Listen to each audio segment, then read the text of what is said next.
कळंब तालुक्यातील चापोर्डा व बेलोणा येथील नुकसानग्रस्त शेतीची शुक्रवारी 26 सप्टेंबर रोजी आमदार विजय वडेट्टीवार यांनी पाहणी केली। यावेळी त्यांनी शेतकऱ्यांशी संवाद साधत शेतकऱ्यांना 50,000 रुपये प्रति हेक्टरी तातडीने मदत द्यावी अशी मागणी केली।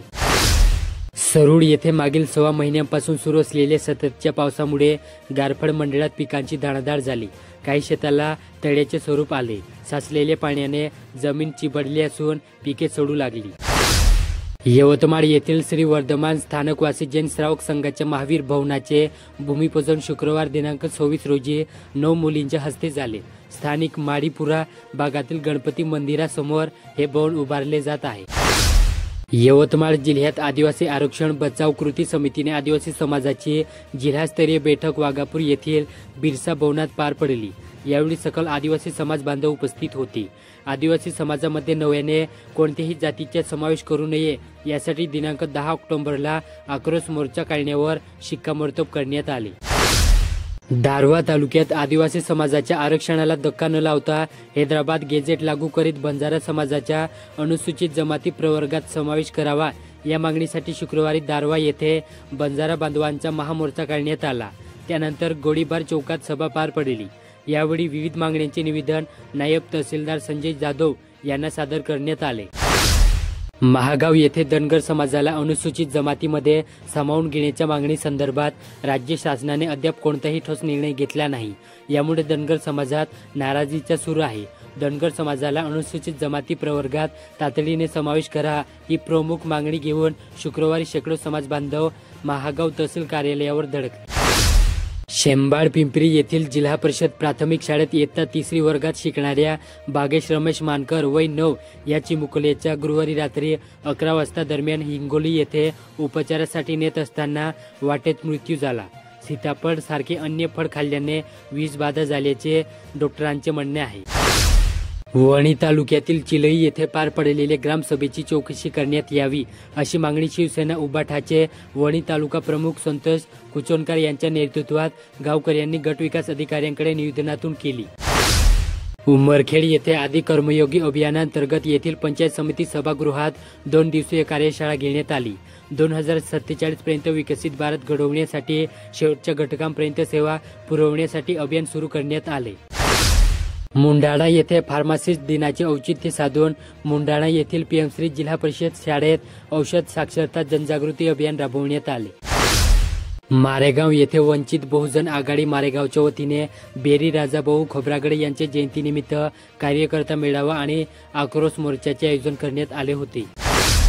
मारेगाव तालुक्यात पोलीस व जनता यांच्यातील दुवा असलेल्या तालुक्यातील 53 गावच्या पोलीस पाटलांची पदे रिक्त आहेत। या गावांचा पदभार इतर पोलीस पाटलांकडे आहे। त्यामुळे पोलीस पाटलांची रिक्त पदे भरण्याची मागणी आहे। दिग्रस तालुक्यात स्वस्थ नारी सशक्त परिवार या उपक्रमाचे जिल्हास्तरीय शुभारंभ दिग्रस ग्रामीण रुग्णालयात शुक्रवारी दिनांक 26 सप्टेंबर रोजी पालकमंत्री संजय राठोड यांच्या हस्ते झाला। महिलांच्या आरोग्य संवर्धनासाठी हा उपक्रम महत्त्वाची भूमिका बजावेल असा विश्वास पालकमंत्री राठोड यांनी व्यक्त केला। राळेगाव तालुक्यातील रिधोरा येथील वीज रोहित्र जळाल्याने अनेक प्रश्न निर्माण झाले। प्रामुख्याने शेतकऱ्यांना या समस्येचा सामना करावा लागत आहे। हा प्रश्न घेऊन शेतकरी नागरिकांनी वीज कंपनीच्या वडकी येथील कार्यालयावर धडक दिली। वीज अधिकाऱ्यांना निवेदन देऊन रोहित्र तत्काळ बसवण्याची मागणी केली। यवतमाळ जिल्ह्यात महावीर इंटरनॅशनल यवतमाळ केंद्राच्या वतीने घेण्यात आलेल्या चित्रकला स्पर्धेत यवतमाळ शहरातील 30 शाळा आणि महाविद्यालयांचे विद्यार्थी सहभागी झाले होते। ही स्पर्धा 3 विभागात पार पडली। बक्षीस वितरण येथील लोकनायक बापूजी अणे महिला महाविद्यालयात झाले। यावेळी अध्यक्षस्थानी वीणादेवी दर्डा शाळेच्या प्राचार्य संध्या सुब्रमण्यन होत्या। पुसद तालुक्यात हैदराबाद गेजेट लागू करून बंजारा समाजाच्या अनुसूचित जमाती एसटी प्रवर्गात समावेश करा आदी विविध मागण्यांकडे शासनाचे लक्ष वेधण्यासाठी गोर बंजारा समाजाच्या पुढाकाराने गुरुवारी दिनांक 25 रोजी पुसद येथे महामोर्चा काढण्यात आला। यवतमाळ जिल्ह्यात बुधवारी मध्यरात्रीनंतर 1:30 वाजता शहरातील तहसील चौकातील चहाच्या दुकानात अचानक स्फोट झाला। दुर्गोत्सवामुळे यवतमाळात पहाटे 4 वाजेपर्यंत रस्त्यावर भाविकांची प्रचंड गर्दी असते। बुधवारी रात्री सुद्धा भाविक मोठ्या संख्येने शहरात देवीचे दर्शन घेण्यासाठी आले होते। अचानक स्फोट झाल्याने तहसील चौक परिसरात एकच गोंधळ उडाला। प्रत्येक जण जीवांच्या आकांताने धावत सुटला। घाटंजी येथे सफाई कर्मचाऱ्यांचे आरोग्य निरोगी राहावे यासाठी नगर परिषद आरोग्य विभागांतर्गत मुख्याधिकारी राजू घोडके यांच्या मार्गदर्शनात आपला दवाखाना येथे शिबिर घेण्यात आले।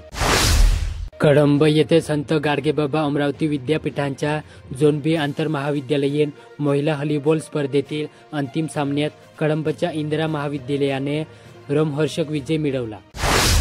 आर्णी शहरासह तालुक्यात ड्रग्ज, गांजासारखे अंमली पदार्थांची तस्करी आणि विक्री वाढली।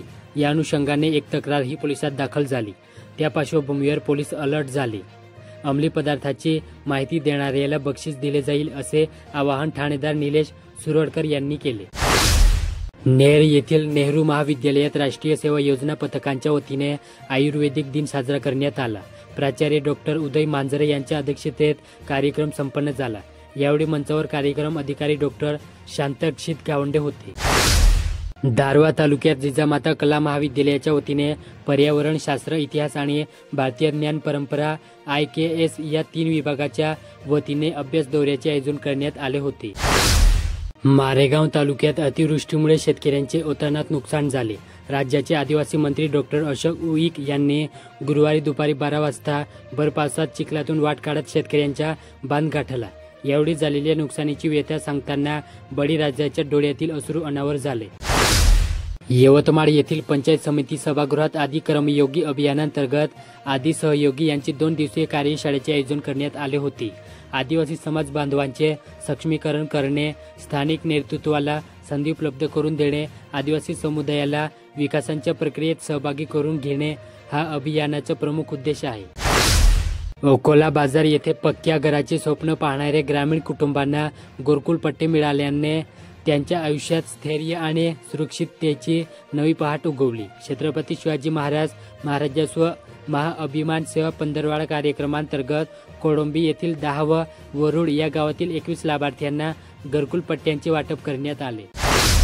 यवतमाळ जिल्ह्यात स्वातंत्र्य लढ्यात सहभाग नोंदवलेले स्वातंत्र्य सैनिकांची नावे सुवर्णाक्षरांनी संगमरवरी प्लेट्सवर लावण्यासाठी त्यांच्या नावाची यादी स्वातंत्र्य सैनिक पाल्यांनी मुख्याधिकारी शुभम ख्यातमवार यांच्याकडे सुपूर्द केली। उमरी रोड येथील श्री गाडगे महाराज आश्रमशाळेत नॅशनल हायवे इन्फ्रा ट्रस्टच्या सामाजिक उत्तरदायित्वातून उभारण्यात आलेल्या स्मार्ट डिजिटल क्लासरूमचे उद्घाटन करण्यात आले। वणी येथे नगराची ग्रामदेवता आई जेताईचा शारदीय नवरात्रोत्सव सुरू आहे। गेल्या 16 वर्षापासून प्रदान होत असलेल्या या वर्षीच्या जेताई मातृगौरव पुरस्काराने सेवानिवृत्त मुख्याध्यापक माधव सरपटवार यांना विदर्भ साहित्य संघाचे अध्यक्ष प्रदीप दाते, ज्येष्ठ पत्रकार शैलेश पांडे यांच्या हस्ते बुधवारी सन्मानित करण्यात आले। पुसद तालुक्यात आदिवासी भागांमध्ये प्रतिसादक्षम शासन आणि शेवटच्या टप्प्यापर्यंत सेवा पोहोचवावी या उद्देशाने पंचायत समितीने आदी कर्मयोगी अभियानांतर्गत आदी सहयोगींची 2 दिवसीय तालुकास्तरीय कार्यशाळा घेतली। अध्यक्षस्थानी एकात्मिक आदिवासी विकास प्रकल्प अधिकारी अमोल मेतकर होते।